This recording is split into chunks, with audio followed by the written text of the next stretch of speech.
Halo kawan pajak, jumpa lagi dengan kami Fungsional Penyuluh KPPPM 4 di acara podcast KPPPM 4 Forecast. Kali ini kita akan kembali membahas tentang aturan-aturan pajak terbaru yang perlu kita ketahui bersama. Ya, kali ini pembahasan kita terkait PP 50 tahun 2022. Bersama saya, Malatika Septiasari, sudah hadir dua orang fungsional penyuluh dari KPPM 4 yang akan membahas tentang PP 50 ini secara umum. Kita sapa terlebih dahulu Kak Roni dan Ibu Awal.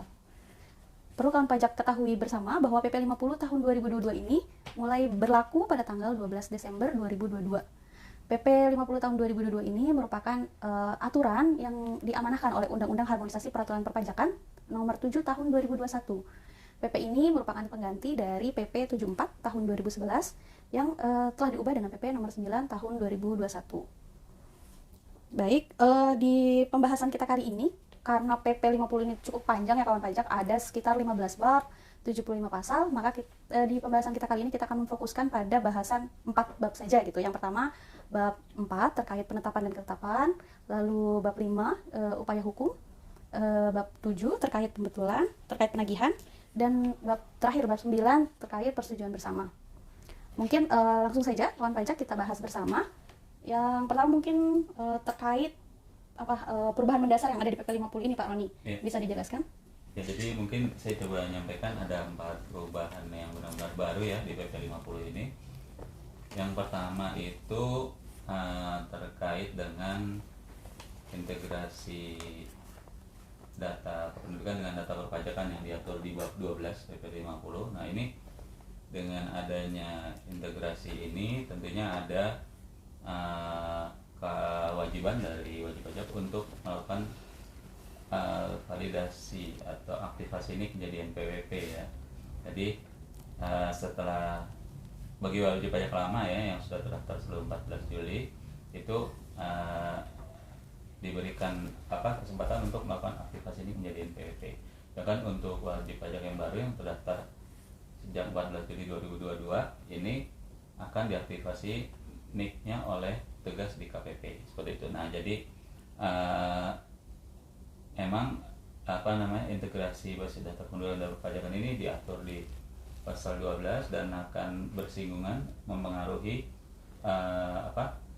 ketentuan yang diatur di pasal 2 PP 50 tahun 2022 ini. Nah, jadi ada 2 ya yang sudah berubah, jadi bab 12 dan bab 2. Nah, perubahan yang ketiga ini adalah terkait dengan prosedur persetujuan bersama. Nah, yang kita mungkin bisa translate ke bahasa Inggris Mutual Agreement Procedure ya. Jadi MAP ini adalah prosedur administrasi yang memang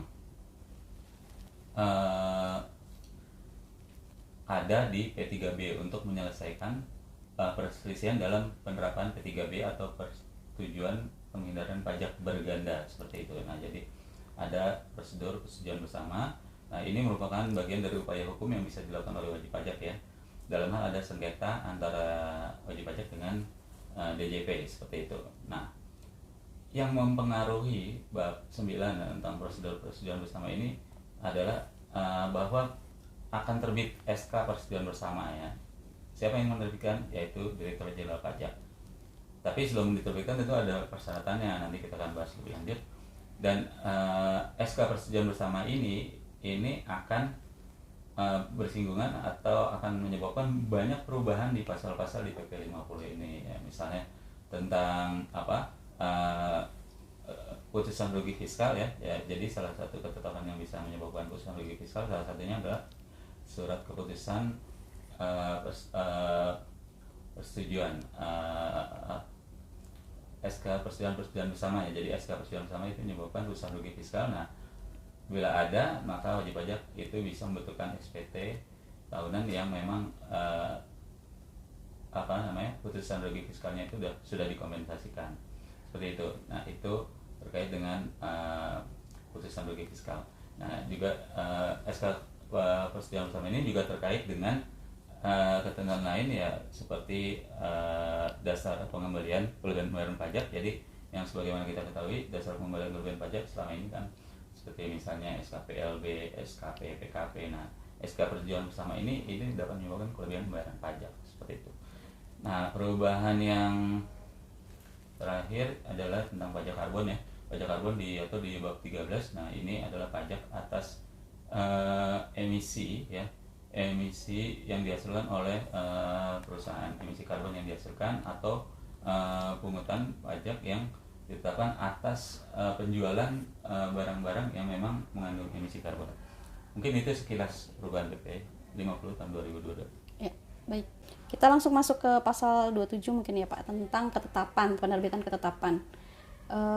Penerbitan ketetapan kan selama ini kita ketahui diterbitkan untuk yang sudah punya NPWP. Apakah dimungkinkan bagi yang nggak punya NPWP atau punya tapi sudah dihapus untuk diterbitkan STP atau SKP? Ya, jadi di pasal 27 ini, pasal 27 ayat 1 dan ayat 2 ini mengatur apabila ada data informasi ya yang diperoleh ya, walaupun wajib pajak atau pengusaha kena pajak itu belum diberikan NPWP atau belum ditentukan sebagai pengusaha kena pajak, namun ditemukan data atau informasi yang menyebabkan diketahuinya kewajiban perpajakan yang belum dipenuhi, ini bisa diterbitkan STP atau SKP. Begitu juga dalam hal WP tersebut sudah dihapus NPWP atau dicabut status pengusaha kena pajaknya, ini juga masih bisa diterbitkan STP atau SKP dalam hal ditemukan data atau informasi seperti itu. Nah, penekanannya adalah ditemukannya data atau informasi seperti itu. Baik, Bi. Jadi dimungkinkan untuk diterbitkan sepanjang ada temuan data dan informasi baru gitu ya terkait kewajiban perpajakan. Nanti akan diaktifkan NPWP-nya, diaktifkan kembali NPWP-nya untuk yang sudah hapus atau dibuatkan secara jabatan gitu ya Pak ya NPWP-nya. Baik, kita ke pasal 30 Pak, terkait pengembalian pendahuluan. Salah satu yang bisa diberikan pengembalian pendahuluan adalah WP dengan kriteria tertentu gitu ya, atau kita sebut dengan WP patuh gitu kan. Selama ini kan ada syarat-syaratnya bagi siapa saja WP yang bisa masuk ke WP kriteria tertentu ini. Apakah di PP 50 ini ada penambahan syarat gitu, dan apakah bisa kalau misalkan syarat ini tidak terpenuhi maka akan dicabut gitu. Ya, jadi di PP 50 ini ya, di pasal 30 itu ada penambahan penyebab ya, 2 penyebab dicabutnya penetapan WP kriteria tertentu pasal 17C ayat 3 ya, yang bisa mendapatkan pengembalian pendahuluan. Nah, yang diatur di PP sebelumnya itu ada 4. Yang pertama, bila memang terlambat melaporkan SPT tahunan. Yang kedua itu terlambat melaporkan SPT masa 2 masa berturut-turut. Yang ketiga itu terlambat melaporkan SPT masa 3 kali dalam 1 tahun kalender. Yang 4 itu bila dilakukan pemeriksaan bukber atau penyidikan. Nah, di PP 50 ini ditambahkan 2 lagi ya penyebab dicabutnya penetapan WP kriteria tertentu ini. Yang pertama adalah apabila ya laporan keuangan yang diberikan itu tidak diaudit oleh kantor akuntan. Yang kedua, ini apabila laporan keuangan diaudit oleh kantor akuntan tapi mendapat pendapat akuntan selain WTP, selain wajar tanpa pengecualian atau unqualified opinion. Mungkin itu kawan pajak. Jadi ada tambahan syarat nih kawan pajak terkait WP kriteria tertentu, yaitu sekarang laporan keuangan masuk sebagai klausul ya, klausul tambahan, harus diaudit dan hasil auditnya pun WTP gitu ya Pak ya. Selain WTP maka tidak bisa diberikan WP kriteria tertentu ini. Ya, kita masuk ke bab selanjutnya nih, terkait upaya hukum apa saja yang bisa dilakukan oleh wajib pajak gitu ya, mulai dari keberatan sampai PK. Apakah ada prosedur yang berubah dari PP sebelumnya Bu Awal? Ya, kalau untuk prosedur sih sebetulnya masih sama ya. Jadi kita refresh saja sama dengan PP 74 tahun 2011. Jadi yang untuk perubahannya hanya mengatur tentang sanksinya saja ya, tarifnya ada penurunan gitu. Jadi kalau prosedur itu wajib pajak dapat mengajukan keberatan atas SKP berupa SKP KB, SKP KBT, SKP LB, SKP nihil, pemotongan atau pemungutan pajak yang dilakukan oleh pihak ketiga. Kemudian wajib pajak mengajukannya itu dalam jangka waktu 3 bulan sejak SKP dikirim ya ke KPP di mana wajib pajak terdaftar. Setelah itu Dirjen Pajak akan memproses selama 12 bulan sejak SK keberatan diterima ya, akan menerbitkan surat keputusan keberatan. Nah, kalau untuk pengaturan sanksi ya, sanksi denda itu kan ada perubahan dari yang sebelumnya di PP 74 tahun 2011. Itu mengatur sanksi keberatan dendanya sebesar 50%. Kemudian untuk PP 50 ini diturunkan menjadi 30% ya. Jadi kalau pada saat hasil keputusan keberatannya itu ditolak atau diterima sebagian ataupun menambah jumlah pajak yang seharusnya dibayar, itu ditambah dengan sanksi denda 30% dikali dengan jumlah pajak berdasarkan SK keberatan dikurangi dengan jumlah pajak yang sudah dibayarkan oleh wajib pajak sebelum mengajukan keberatan. Itu untuk keberatan ya. Kemudian pada saat wajib pajak sudah mengajukan keberatan, itu wajib pajak tidak boleh nih mengajukan permohonan, ada 3 permohonan yang tidak boleh ya. Pasal 36 ayat 1A itu untuk permohonan penghapusan atau pengurangan sanksi administrasi berupa bunga, denda, dan kenaikan. Kemudian pasal 36 ayat 1B itu pengurangan atau pembatalan SKP yang tidak benar, dan pasal 36 ayat 1D pengurangan SKP yang pembatalan SKP yang tanpa adanya penyampaian surat pemberitahuan hasil pemeriksaan dan pembahasan hasil pemeriksaan dengan wajib pajak. Begitu. Nah, kemudian untuk upaya hukum berikutnya ya, banding. Kalau untuk banding, wajib pajak juga dapat mengajukan setelah 3 bulan tanggal SK keberatan. Itu diajukan ke pengadilan pajak ya. Kemudian setelah pengajuan itu akan diproses dan hasil keputusan bandingnya itu bisa berupa ditolak, diterima, ataupun menambah jumlah pajak yang seharusnya dibayar itu plus dendanya ya. Dendanya sebesar 60%, yang sebelumnya di PP 74 tahun 2011 itu dendanya sebesar 100% ya. Jadi ada penurunan denda juga, dan setelah pengajuan banding ini wajib pajak masih akan mengajukan kembali upaya hukum berikutnya itu ke Mahkamah Agung peninjauan kembali. Itu hasil keputusannya kalau menambah jumlah pajak yang seharusnya dibayar oleh wajib pajak, sekarang diatur ada dendanya ya. Sebelumnya kan belum diatur di PP 74 tahun 2011. Dendanya sebesar 60% dikalikan dengan jumlah pajak yang seharusnya dibayar dikurangi dengan jumlah pajak yang sudah dibayar pada saat sebelum pengajuan keberatan. Jadi kalau secara prosedur itu tidak ada perubahan yang berarti gitu ya, masih tetap sama seperti PP sebelumnya. Hanya yang jadi highlightnya di sini terkait sanksi dendanya ya. Sanksi dendanya yang sebelumnya 100% dan 50% sekarang turun jadi 60 dan 30. Dan di PK sekarang sebelumnya tidak diatur, sekarang diatur terkait sanksi dendanya gitu ya Bu Awal ya. Baik, kalau misalkan WP mengajukan keberatan, kemudian tidak jadi dicabut keberatannya, konsekuensi apa yang diterima oleh wajib pajak? Ya, jadi pada saat wajib pajak membatalkan pengajuan permohonan keberatannya, itu wajib pajak tidak boleh mengajukan pasal 36 ayat 1B ya, untuk pengurangan atau pembatalan SKP yang tidak benar. Itu tidak boleh dilakukan oleh wajib pajak. Namun wajib pajak masih dapat melakukan permohonan pasal 36 ayat 1A berupa penghapusan atau pengurangan sanksi administratif. Oke, jadi itu ya konsekuensi yang akan dialami oleh WP kalau mencabut keberatan gitu ya. Baik Pak Roni, terkait tadi kan Bu Awal sudah menjelaskan keberatan, banding, dan PK gitu ya. Selain itu kan WP juga bisa mengajukan permohonan pembetulan atas SK yang kemungkinan ada salah tulis, salah hitung, atau salah penerapan peraturan. Nah itu apakah ada perubahan dari PP 74, PP sebelumnya di PP 50 ini? Ya, jadi di PP 50 ini ya, itu ada perubahan yang terkait dengan pembetulan ya. Pembetulan adalah satu bagian dari upaya hukum ya. Upaya hukum yang bisa dilakukan oleh wajib pajak ya, yang bisa dimohonkan atas produk-produk yang dikeluarkan oleh Direktur Jenderal Pajak ya. Jika di PP sebelumnya ya, PP 74 tahun 2011 sebagaimana diubah dengan PP 9 tahun 2021 itu hanya ada 10 jenis ketetapan ya yang bisa diajukan pembetulan oleh wajib pajak. Dengan PP 50 ini ditambah 6 lagi.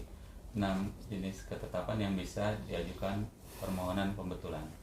Nah, jika sebelum itu ada 10, yang pertama ada SKP, kedua STP, yang ketiga SKP PKP, yang keempat SKP IB, yang kelima SK keberatan, yang keenam itu SK pembetulan, yang ketujuh SK pembatalan tetapan pajak, yang ke-8 itu ada SK pengurangan tetapan pajak, yang 9 SK pengurangan sanksi, yang 10 SK penghapusan sanksi administrasi. Nah itu ada 10 di PP yang lama. Nah sekarang ditambah lagi dengan 6 SK. Nah 6 SK ini 5-nya itu terkait dengan pajak bumi bangunan. Nah pajak bumi bangunan ini sebagaimana kita ketahui untuk sektor perkotaan dan pedesaan sudah dikelola oleh pemerintah daerah. Nah yang PBB yang kita maksud di sini adalah PBB yang terkait dengan sektor perkebunan dan juga pertambangan. Nah apa saja SK? Ada 5 SK yang terkait dengan pajak bumi bangunan. Yang pertama itu adalah SPPT, surat pemberitahuan pajak terutang. Yang kedua itu adalah SKP PBB, yang ketiga STP PBB, yang keempat SK pengurangan PBB, yang kelima SK pengurangan denda administrasi PBB. Nah ditambah satu lagi yang juga terkait dengan bab 9 tadi, persetujuan bersama, yaitu SK persetujuan bersama, seperti itu. Jadi ada penambahan terkait jenis SK-nya ya Pak ya, jenis SK yang bisa diajukan pembetulan gitu ya. Nah pembetulan ini bisa dapat diproses paling lama 6 bulan sejak permohonan diterima oleh DJP. Ya. Tadi kan pembetulan sudah, upaya hukum sudah, masih ada terkait kalau misalkan WP merasa sanksi administrasi gitu ya, mau mengajukan pengurangan atau pembatalan atas SKP. Nah itu bagaimana prosedurnya Bu awal? Ya, jadi Dirjen Pajak itu bisa secara jabatan ya, membatalkan ataupun menghapus ataupun mengurangkan. Kemudian wajib pajak juga dapat melakukan permohonan. Ya, yang pertama itu mengajukan pasal 36 ayat 1A berupa penghapusan atau pengurangan sanksi administrasi berupa denda, bunga atau kenaikan. Kemudian 361B pengurangan atau pembatalan SKP yang tidak benar ya. Kemudian 361C pengurangan atau pembatalan STP yang tidak benar, itu dapat diajukan sebanyak 2 kali oleh wajib pajak. Nah, nanti DJP akan memproses dalam jangka waktu 6 bulan menghasilkan SK pengurangan ataupun pembatalannya ataupun penghapusannya gitu. Jadi kalau misalkan sudah lewat dalam jangka waktu 6 bulan, maka permohonan wajib pajak dianggap diterima. Oke. Jadi sekarang terkait gugatan nih Bu, gugatan. Kalau misalkan ada putusan gugatan yang mencabut hasil SKP KB atau SKP LB, atau dia mencabut membatalkan SK keberatan, itu bagaimana penghitungan jangka waktunya gitu? Ya, jadi sekarang itu sebelumnya kan belum diatur ya di PP 74. Tidak diatur. Ya, sekarang ada penangguhan jangka waktu untuk penerbitan SKP ataupun penyelesaian keberatan karena ada gugatan dari wajib pajak ya. Jadi atas dasar gugatan wajib pajak itu nanti akan ada surat permohonan gugatan dari wajib pajak, misalkan tanggal 1 April 2022 itu wajib pajak memasukkan SPT lebih bayar ya dengan permohonan untuk restitusi. Kemudian setelah diproses pemeriksaan akan terbit SKP KB misalkan pada tanggal 30 November 2022. Nah, setelah itu karena wajib pajak mengajukan gugatan terhadap SKP ataupun SK keberatan yang penerbitan prosedur dan tata caranya itu tidak sesuai, itu maka jadi tertangguh tuh. Kan tadi dari 8 bulan ya, sebelumnya kan 8 bulan sudah terbit SKP-nya, kemudian wajib pajak mengajukan mengajukan permohonan gugatan. Setelah itu pada tanggal 10 Mei 2023 menerbitkan putusan gugatan ya yang menerima atas gugatan dari wajib pajak, maka jangka waktu untuk penerbitan SKP atau SK keberatan kembali itu sisanya ya dari 12 bulan dikurangi dengan 8 bulan, jadi 4 bulan setelah SK putusan gugatan itu keluar. Jadi sebelumnya tidak diatur ya di PP 74, tidak ada aturan ini.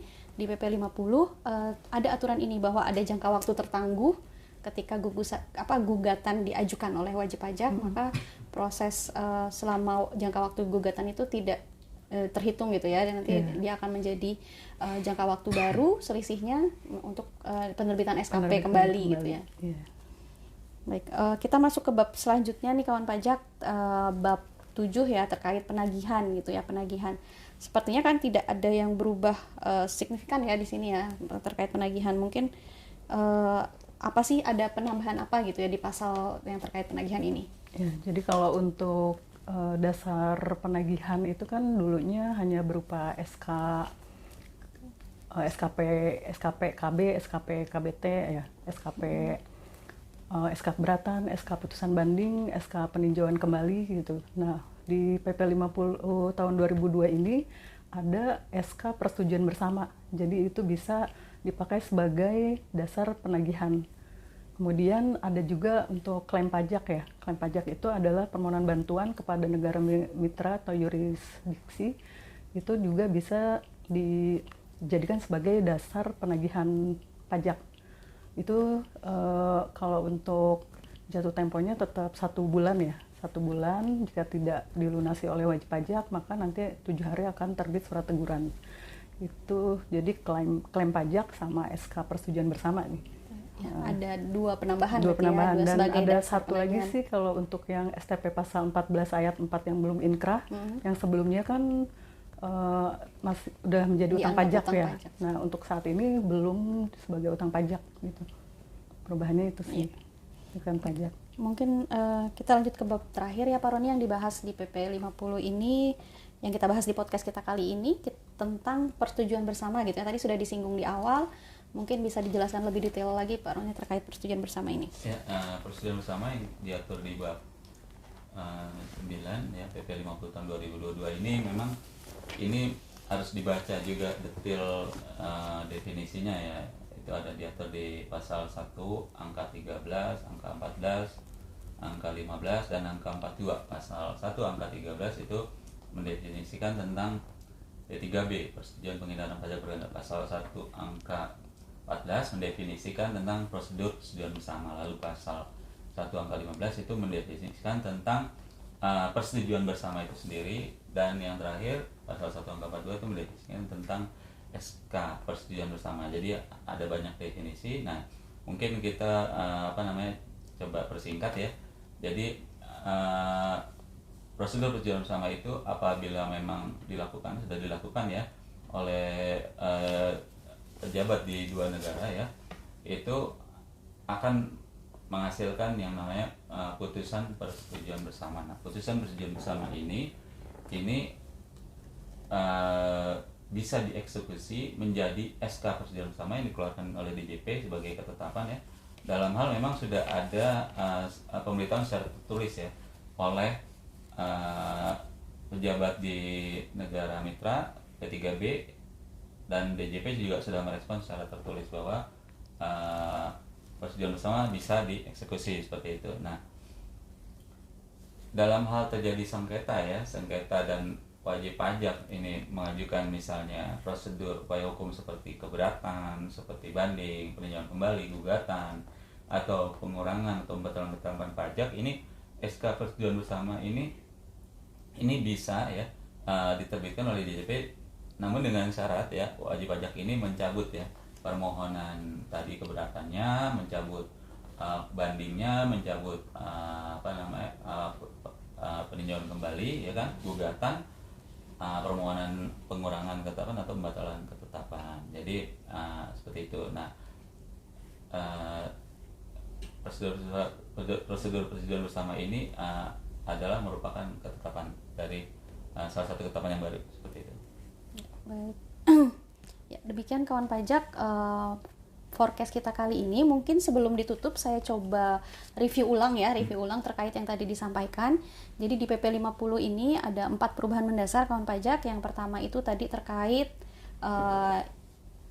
dasar permohonan pengembalian ya, dasar permohonan pengembalian, ada SK persetujuan bersama masuk sebagai dasar permohonan pengembalian. Terus yang kedua adalah integrasi data kependudukan dengan data perpajakan, yaitu di mana ke depan gitu ya NPWP itu menggunakan format NIK gitu ya, NIK ya. Terus yang ketiga terkait yang baru persetujuan bersama tadi dengan pajak karbon. Terus yang selanjutnya adalah tadi terkait tentang bisa diterbitkannya SKP maupun STP bagi orang pribadi atau badan yang ketika ditemukan data lain belum atau tidak mengerjakan ada kewajiban perpajakan gitu, ditemukan data lain terkait perpajakan, maka bisa diterbitkan SKP atau STP gitu ya, dengan nanti NPWP-nya diterbitkan secara jabatan maupun diaktifkan kembali bagi NPWP-nya yang hapus. Lalu di penetapan terkait SK kriteria tertentu wajib pajak patuh ada penambahan terkait laporan keuangan ya Pak Roni ya, laporan keuangan bahwa untuk bisa masuk jadi WP patuh WP kriteria tertentu maka harus menyampaikan laporan keuangan yang diaudit dan hasil auditnya itu adalah WTP. Lalu tadi upaya hukum dijelaskan tadi oleh Bu Awal dari mulai keberatan sampai PK. Di situ highlightnya mungkin lebih ke sanksi denda gitu ya, sanksi denda yang tadinya 100% dan 50% turun menjadi 30% dan 60%. Lalu juga terkait SK pembetulan ada penambahan jenisnya ya Pak Roni tadi ya, ada penambahan jenisnya, ada 6 SK yang menjadi bisa diajukan permohonan pembetulan. Lalu dasar penagihan juga bertambah ya, bertambah 2 tadi ya, ada SK persetujuan bersama dan klaim pajak dari negara mitra. Lalu juga tadi SK persetujuan bersama ya sudah dijelaskan detail gitu ya oleh Pak Roni terkait apabila wajib pajak memiliki transaksi dengan negara luar gitu ya, maka bisa diterbitkan prosedur SK persetujuan bersama ini.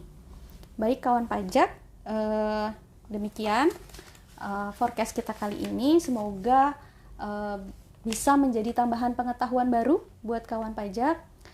Kami ingatkan kembali, jangan lupa kawan pajak untuk terus subscribe, like dan semua media sosial KPPM 4 untuk mendapat info update terbaru info-info dari Direktorat Jenderal Pajak.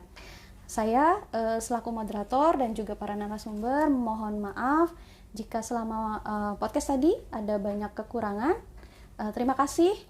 Sampai jumpa lagi di podcast forecast kami berikutnya.